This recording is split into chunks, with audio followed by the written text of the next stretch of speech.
Joining me now, John Funn, columnist with the Wall Street Journal, Miguel Perez, syndicated columnist with The Record and New Jersey, and from Washington, D.C., Tom DeFrank, Washington bureau chief of the New York Daily News. Good to have you all with us. Let's start with what is happening right now in Washington State. We're just reporting, Tom DeFrank, the idea that there's going to be a challenge to the 14th interpretation of the 14th Amendment on anchor babies. Do you think that's going to go anywhere? Really not, Lou. I mean, obviously, I'm not a lawyer and I'm not a legal expert. That just no, but you're a political expert if there ever were one. Well, but it's a legal issue, and I think legally that's a hard row to go to plow. I just don't think so. John? Let's have a case. Take it up to the Supreme Court. That's the only way to resolve it. It's going too far. I think we should reform immigration, reform the broken immigration system, but why go after the children now? I mean, it's just going too far. Yeah, it's an interesting case. It's part of the frustration here. The idea that we have a president, we have just reported, for, as you know, for weeks here, and months, years, on illegal immigration and our border security crisis. Today, in the Washington Post, Robert Samuelson, in his column, discussed the issue of immigration in the Senate legislation. And one of the things he said was, one job of journalism is to inform the public about what our political leaders are doing. In this case, he says, we failed. And he's referring to the fact that the number of legal immigrants who would be admitted to this country, Tom DeFrank, wasn't even discussed by the Senate. They wouldn't have even known what was happening if the Heritage Foundation and Robert Rector hadn't shown them that there'd be over 100 million, an explosion of 100 million legal immigrants with this legislation. Why did that happen, do you think, Tom? Well, I just think there was such a rush to get a bill. The president needs a bill. The Senate needs a bill. They need something to bludgeon the House Republicans with. I just think they didn't really want to have time. I don't think they really wanted to talk about this much. I just think they wanted a bill, and the details, we'll work it out later. Lou, the Heritage Foundation numbers include a lot of double counting, a lot of extrapolations. The Congressional Budget Office, whom your Lisa Sylvester just cited in the last segment, they came up with entirely different numbers. I think there should have been a debate. Actually, they didn't. The Congressional Budget Office, as we've been reporting here for the last now 2 weeks, nearly 3 weeks, came up with an estimate, John, I think you know this, based on 6 to 7 million illegal immigrants. Made no assumptions about the extended families that would come in. It was a vast We should have had a debate about both numbers, but the assumptions in the Heritage Foundation's report were John, assumptions of extrapolation. Whether the number is 40 million, 60 million, or 100 million. The Senate wasn't honest enough to even have the discussion. And in my opinion, this Senate is an absolute disgrace on this. And to hold itself up as some paragon of a deliberative body taking on a serious public policy issue, I mean, that's disgraceful, don't you think? The media could have raised the issue, and they should have. Well, we did. Did you do it, Tom, your newspaper? Yeah, no, we've done a lot of stories on I this. Thought sure. So. And it Miguel? doesn't take me by surprise at all that a lot of legal immigrants would follow these illegal immigrants once we make them legal. No, I don't think it happened in 1986, where a lot of people were given amnesty and then they claimed their relatives. It's to be expected that this was happening. I don't know what the alarm is. Why are we so alarmed by legal immigration? I thought the problem was illegal immigration. You have a Senate talking, Miguel, about comprehensive immigration reform. Mm-hmm. I'm all about illegal immigration, brother. I want it shut down, and I want the borders secured. Make no mistake about it. But when the United States Senate isn't forthcoming in its own public policy deliberations and doesn't even know the facts, I mean, that's the issue. It's not a question of legal immigration or otherwise. It's just an absurdity. If we're being given a roadmap to our future by a president and the Senate. Lou, it seems to me that all the alarm is because a lot of legal immigrants from Latin America would be coming, and people are xenophobic. They're alarmed about the fact that, look, we're going to check we're going to change the demographic makeup of America and blah, blah, blah. That's what it's all about. Miguel, let me ask you something. Do you think it would make one whit's difference to anyone in this country that we had 3 million illegal aliens who were coming here from Germany, from the United Kingdom, from Australia or Indonesia? Do you think that'd make any difference to them? Or do you think the fact of that kind of massive illegal immigration is the issue. Yes, it does make a difference because we wouldn't be so alarmed about the Mexican border. There are a lot of people. Miguel, there's a lot of people who are coming here legally, violating their visas and staying from all over the world. Why are we so concerned only about Mexico? Well, because they're the ones sending their people. They're exporting their poverty, their lack of education. Coming from all over Latin America, now from the Mexican border. You're the one who but raised they're also coming from all over the world legally and overstaying. So Miguel, why are we raising hell about that? We are raising hell. If you've been paying attention here, Miguel, I'm raising a lot of hell. Okay. In trying to raise a few issues and facts about this.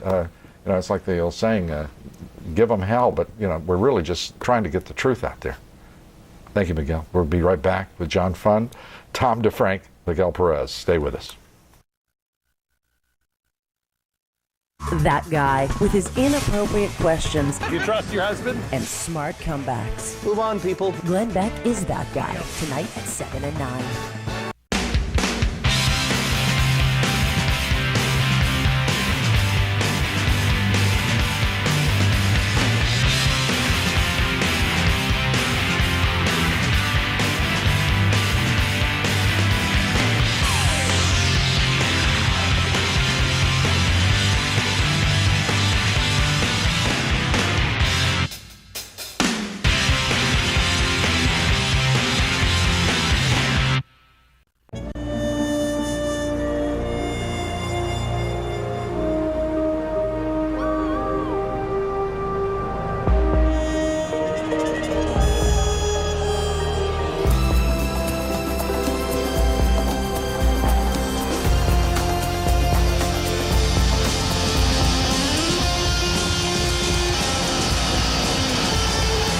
Quebec, providing emotion since 1534.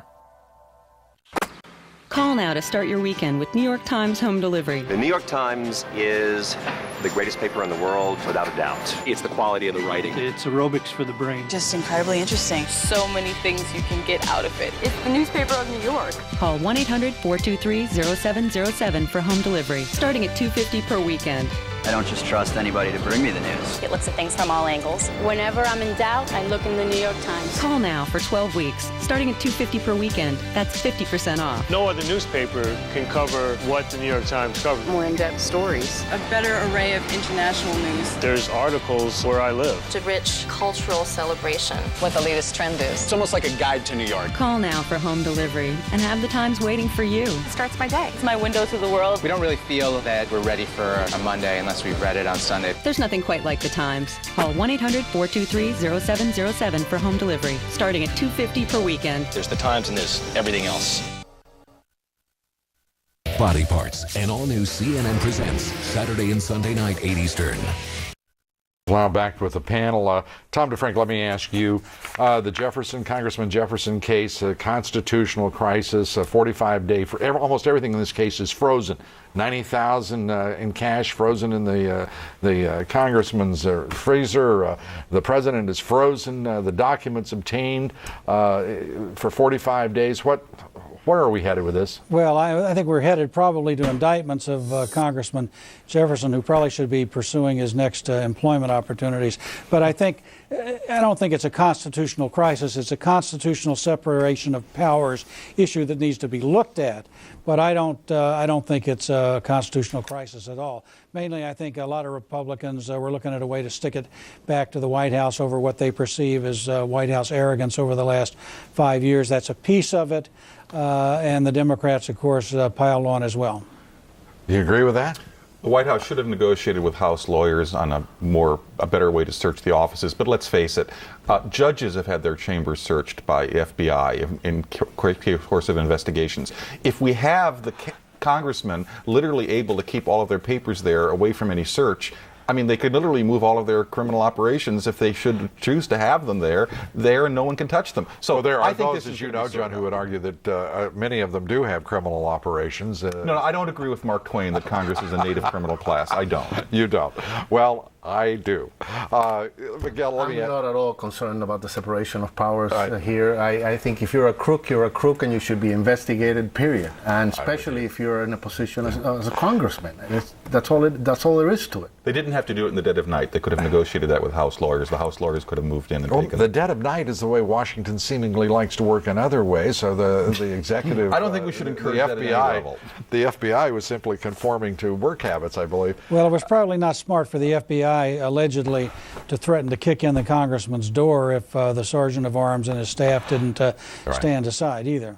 Do you think, let me turn to you, John, just quickly, we got a few seconds, this new initiative apparently on the part of the administration to get involved directly with Iran, is it a breakthrough? Is it perhaps something that will be productive? It's born out of frustration because right now we're not going to have effective sanctions on Iran because the Chinese and the Russians are blocking them. I think the White House is trying to find Plan C.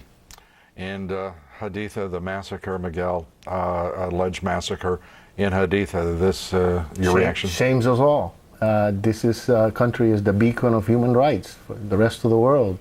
Yeah. And we have to clean that up. We have to, if we have to investigate it, and we have to be straightforward about it.